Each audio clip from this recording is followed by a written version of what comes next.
So which camera would you like? This one? Sorry, Ambassador.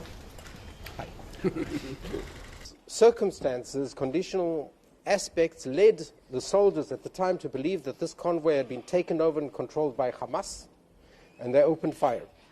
Now, it was a mistake in retrospect, but the findings of the court are that there was no criminal intention, there was no intention to hit at aid workers, and therefore there's no criminal responsibility. And I think we all know, and that's why we gathered here, that Israel came out with findings after 2 years of a thorough investigation. Now, we're very sorry for the family. We express deep sorrow and grief with the family of Zomi Frankcom, and I'd just like to tell them straightforward, we grieve with you. We're very sorry for the circumstances that brought about this death. Any innocent life is a tragedy, especially this case as well, because here I am in Australia and this is an Australian. We care, but in the end, one must also understand that not every case where someone dies as a casualty, it means that there's criminal liability. One cannot attack findings of a court if the findings are not suitable to one's political agenda. So the findings of the court came to the conclusion, after 2 years of independent research, that there's no criminal liability. We must respect that, as we do in every case of a investigation. So, since I took up my mission here about 5.5 months ago, I was... No, there were operational failures, I said that.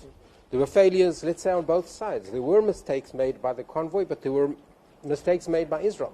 I should add, for instance, that Israel tried to make connection with the convoy. When they saw these things going on and the deviation in the route and the armed personnel, they tried to make contact. It's documented, and even Binskin said it in his report. They tried to make contact with the convoy in order to see what's going on, and there was no connection. So there were operational failures. Who knows who's guilty of that? That's not the important issue. The important issue is that there was no intention to kill innocent people. There was a true belief that Hamas had taken control of the convoy, and therefore there's no criminal liability. We must accept the findings of a court after a thorough and independent investigation. Ambassador. And I even ensured the involvement of the President of Israel, President Herzog.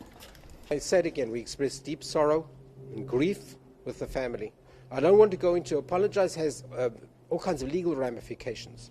As the court has decided that there's no criminal liability, I cannot accept liability on the behalf of the State of Israel for the family. But I can express deep sorrow and grief, and we see it as a tragedy. Thank you.